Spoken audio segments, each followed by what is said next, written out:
Hello, my name is Margaret Adele, and welcome to the monthly wrap-up, and I'm going to try to keep this quick because I'm putting up so many videos lately. So I read 15 books in the month of September, and it was a lot. I had the Tome Infinity readathon, which was a sci-fi readathon wherein you had to read one book from every major continent of the world, minus Antarctica, to help your team win. I don't think my team won. I didn't check. But it was a lot of fun, and I branched out a lot, read a lot of library books, and a lot of review books. So let's jump right into it. First up is Soulfire by Chaz Harris.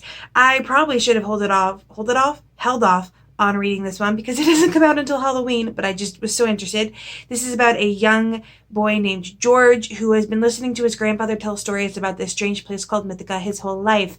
On his 13th birthday, George finds out that, JK, this place is real, and he might have to go save it along with some other artists. And this is all about basically an analogy for art as being something that holds off darkness. The plot seemed very standard, very by the book, LOL, but what made it so different is the diverse cast. George is uncovering some feelings and is coming to grips with his sexuality. He has a crush on a boy in his class, and there's this strange boy in the lane that looks just like that crush, and it's weird. And there are other characters. There's a very wide array of ethnicities. There is a non-binary character. So while the plot seems very standard color by number, that you have so many different ingredients in that recipe makes it a delightful read. And again, this comes out October 31st. I will put my review down below. I don't want to go much more into it because, I did like a whole 15-minute video on it, so I don't think you need to hear that much from me. Next up, I jumped back into the past and I reread Twilight by Stephanie Meyer. I'm pretty sure everyone knows the plot of this by now. Girl meets vampire, girl falls in love with vampire, and not anything else happens. I did this for a rereading vlog. I got this for like $3 from a thrift store because I can't handle temptation, and I wanted to see if it held up. It does not. I noticed some major glaring plot holes that I did not notice when I was 15, and also there's just not a lot of plot. Like, not a lot actually happens. So if you want to watch that, I'll have that down in the description below. But it's good to know that people aren't wrong about that one. Next up, I read The Seven Kinds by Dilip Mighty. This was also for review. It is a short story collection focusing on different types of mental states, all focused on specific types of mental disorders. Some of it was a little bit over-sensationalized. However, I appreciated that it's from a non-Western setting. Dilip Mighty is Indian, and all the stories are set in India, and Indian culture definitely has an effect. There is some trans rep, although it's not the happiest trans rep, but nothing in this story is really happy. And again, I did an entire review on that, so I will have that in the description below as well. This is going to be a long enough video as is. Next up, yet another review book, Whispers of Hope by Angel Nix. This one is actually going on sale in the month of October. There's a charity drive. 50% of all proceeds, if you buy this book during the month of October, will go to breast cancer research. This is a light BDSM erotica all about a young woman who is in the BDSM scene and discovers shortly after meeting a new dom that she is very quickly falling in love with, that she also has breast cancer. And so it is equally about the community and the relationship as much as it is about her facing the breast cancer. And I mentioned that I loved the bare bones of this story, but it seemed to go by a little bit too quickly. And because it is written by someone who is actually in the community, a rarity for BDSM type romances, I would have liked a little bit more of a deep dive into the intricacies of it and the reality of it, as opposed to the sensationalized version that most romance novels present. However, the proceeds are going to a very good cause, and the bare bones, like I said, are there, and I will have that review also in the description below. This description is just going to be gigantic. Next up, another ebook. This one I just kind of read for me. Alpha Moon by Elizabeth Kelly. This is it's a novella in a romance series that I started before I even joined BookTube. It is basically a future dystopian world where it's kind of like it's gone so apocalyptic that it's come back around, and now it's kind of like vaguely medieval-ish times, and there are werewolves, and basically it's one of those series where each book is someone else falling in love. This novella happens concurrently with the third book in the series, and I hadn't read the third book in a while, so I was really confused at exactly when that happens. But I probably will continue the series if for no other reason than they're cheap, they're quick to read, and they're fun, and it's just, good schlocky fun romance time. But this one, it was more like I'm just going to get this to get to the next book thing, so I'm hoping the next one will be better. Next up was a book that I totally spaced on reading. I was actually working on another book, and then I realized, crap, this is published in a week. I really gotta get a review out, and that is Dread Pirate Arcanist by Shami Stovall. This is the sequel to Nightmare Arcanist, the second in the Frith Chronicles, Flintlock Fantasy YA. This takes place on the high seas more so than the first one, and is dealing with pirate Arcanists, aka pirates that are met or bonded to various magical creatures. In this case, pirates are banded to things like manticores and man-eating beasts, and I loved that aspect. I adored this. Getting to go back into the world to find out more about it and getting more character development was awesome. The main character, Volk, actually felt more like a side character in this one to let his basically childhood best friend and adoptive sister Ilya take the agency, as she has a bone to pick with one pirate in particular who killed her parents and took one of her eyes.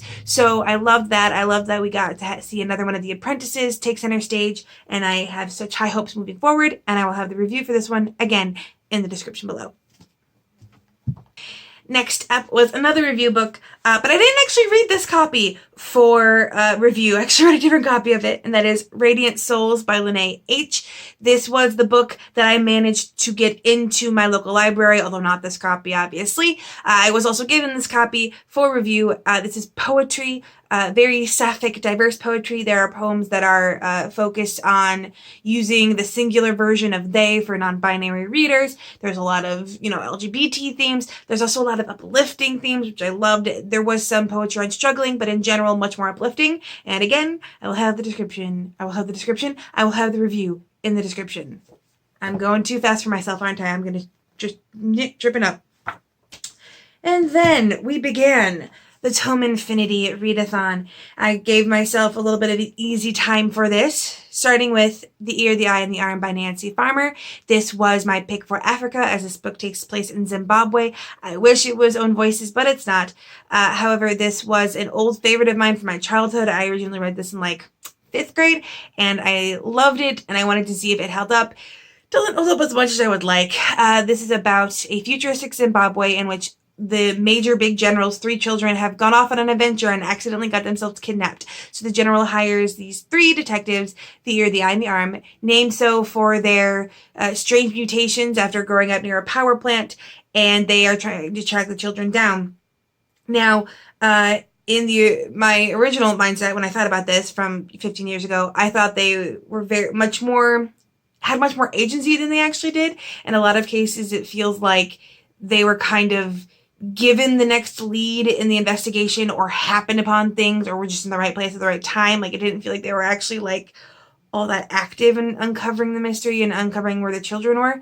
But the children were very resourceful and had a lot of agency, and the culture is there. There's so much emphasis on Zimbabwe culture and so much love with it, even though it wasn't Own Voices. And so while they're not quite the detective badasses I thought they were from my childhood, it is still an adorable book, and I gotta read more Afrofuturism, because now I know I can find more than its Own Voices, and I want to see what the difference there would be. Up next was both my pick for North American sci-fi for the readathon and a review book, and that is Projection by Tabitha Shipley. This is all about a young girl named, Emma or Emily? Emma, who lives in a world where everyone is so connected to their technology, you can usually think something and it'll pop up on your phone. But it's not supposed to happen accidentally until it starts happening to Emma. She realizes that her deepest thoughts and fears and memories start popping up on the screens around her without her bidding, and she has to uncover what exactly is going on. Now, I was intrigued by this premise. It's also really short, a novella, I believe, and I was intrigued, but I was also kind of nervous. I'm like, okay, is this going to get preachy for like, oh, those gosh darn teens on their phones all the time? But actually, it's a lot deeper, and I can't tell you the really deep themes because it's very inherently related to a plot twist. But this is a lot deeper than you might think it is, and I really appreciated that one, and I will have that review again in the description. This description is just so big. Up next was my pick for the continent of Asia, and that is Lost Girl by Sangu Mandana. And this was for my pick for India. This is about a girl that's not really a girl. She's actually low-key a clone of someone else. She is an echo, and her entire existence is meant to be the echo of this girl, Amara. In case she ever dies, she will then be sent to live with Amara's family, essentially as Amara's replacement, so the family never has to technically lose her. Only she's not really for that. She makes her own name for herself, calling herself Eva, and wants to have her own life. This book had a fantastic first half, and I loved that. The second half went nowhere. The best way I can describe it is, it was like plot, plot, plot, plot, plot, and then we circled around back here. So like, we were going somewhere, and then we kind of staggered there, and while it looked like we were going somewhere, we came right back. So at the end, I was like, what did you actually accomplish in that second half? What was actually done? So it wasn't very fulfilling, I guess, but the concept was really interesting, and I did like the setting. Half of it takes place in this little English cottage, the other half in India, and it is on voices. Sangu Mandana is Indian living in England, so like it works both ways. Up next was the most aggravating read of this entire month, and that was Blindness by Jose Saramago. This was my pick for, well, actually it wasn't my pick for Europe. It was the group pick for Teen Disease, all about this rampant blindness that spreads throughout this country. The author was born in Portugal, and I believe this was originally in Portuguese. The translated version was obnoxious to read in that it had no quotation marks for dialogue, and it didn't space anything out for dialogue. And what I mean by that is, random page here, you can see there's no breaks for dialogue in any of that. And it all runs together, no like quotation marks, but with commas in between. So it was impossible to like gauge inflections, or half the time I couldn't even figure out who was supposed to be talking, and there are no names. And in general, the way it portrayed being blind as being essentially like death has got to be offensive to like blind people in the modern world. Maybe I've been watching too much Molly Burke, and she is this blind YouTuber who focuses a lot on education.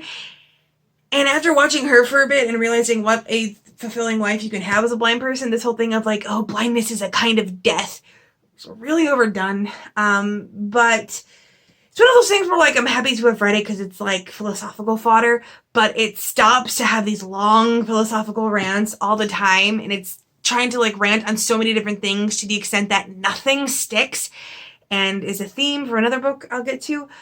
It was just so hard to read. I actually had to half read this with another book because I could not read 100 pages of this a day to get it done. It was that much of a drag. Fortunately, the book I was reading concurrent to that one was fantastic, and I loved it, and it's a new 5 stars, and that is Aurora Rising by Jake Kristoff and Amy Kaufman. And I read those names backwards, but whatever. This is a space opera, and I'm so annoyed that I didn't know about this one before because I love space operas. And this is basically about this ace pupil at this military academy who has been training to be in the lead of this squadron for his entire life, only he accidentally misses the draft because he's kind of busy saving this strange girl who was caught in a ship in cryogenic sleep, and ends up with this crew kind of put together from the dregs that no one else wanted. However, it is found family, it is a space opera, it is queer, and if you follow me on Twitter, you know those are my 3 big things. If a book is queer, space opera, and found family, I am there, and I loved it. The writing style was so engaging. Finian is the bisexual I want to be. The ending was heartbreaking. I loved Aurora and Cal and all of them. It was great. I love it. And that ending wrecked me so well. I'm so looking forward to the next one, and I'm so happy that this one lived up to the hype because I'm also going to be doing another video with this one in the future. So this low-key might be a book I actually need to buy. me buying a modern, traditionally published book from a store. That's a new one. Next up was 720 Heartbeats by Jaka Toms. This was my pick for Europe. This is written by a Slovenian man and does take place in Slovenia. This is about a detective who is working this drug case and sees something strange pop up on his laptop that had been stolen and mysteriously returned to him.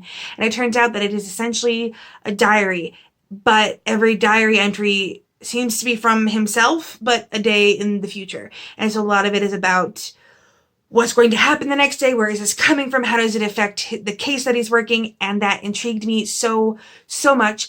But like Blindness, this book had a lot of sermons. It had a lot of moments where it wanted to like wax philosophical about things in society or whatever, but that would go on for paragraphs, and it did that so often with so many different topics that none of them really stuck. And the ending, I will admit, I appreciated the boldness of the ending. It went a direction I had not been expecting. It is not the nicest of endings, but it seemed fitting for me in some way. I appreciated that. The language was not the language in that it was translated. The author, while being Slovenian, does speak English, so it's less a translated work and more he just rewrote the story in 2 languages himself. And the way they talk about some things is like the first time you meet the main character, Rock's best friend, he's talking about being blueballed by his wife and how she isn't putting out anymore, and like Rock isn't really like fighting against it or correcting him or anything, and it kind of stays in that vein for most of the time. But his relationship with his girlfriend is adorable. I would prefer not having nearly every other female character secretly want to sleep with him, but that's fine. You can't have everything. But other than that, it was a nice read and a nice standalone with a very bold ending.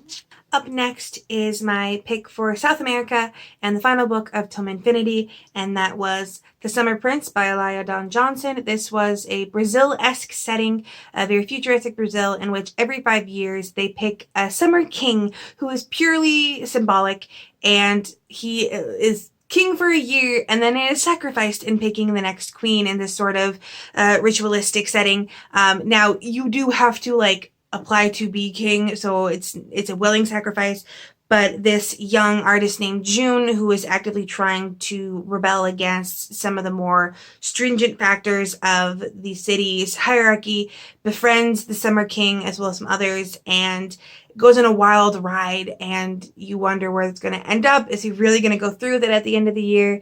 How are they going to undo this structure with the aunties, the aunties? I'm not quite sure. It is all matriarchal. It takes place in a future where 70% of the male population were killed in some disease, which is a twist because usually it's all the women that were killed in that disease in an apocalypse. I did enjoy most of this. There were some times where it felt a little too YA. I think this was published in like 2012 though, so it was from a different time of YA. But I did appreciate the Brazilian cultural references. It was definitely a love letter to that culture, even though it wasn't own voices. So I appreciated that. And again, a nice bold ending that I appreciated that they went for. And the last book that I finished, I started this early in the month and then got sidetracked, and that is Cersei by Madeline Miller. Yes, I read 2 hyped books, currently hyped books in a month. Who is she? This is a strong feminist retelling of the myth of Cersei, the Witch of Aia, and I loved this. It was very nice. It was a little bit long in plot because you're literally covering like centuries of Cersei's life, and the ending was adorable. I appreciated that. I appreciated how blunt everything was, even though the style was a little bit too storytellery, too classically for my tastes, but the plot was there and I loved it, and I definitely see why this has been hyped on BookTube, and I'm super excited because I'm going to be using this in another video as well, because for me, reading hyped books always has a purpose, so be on the lookout for that.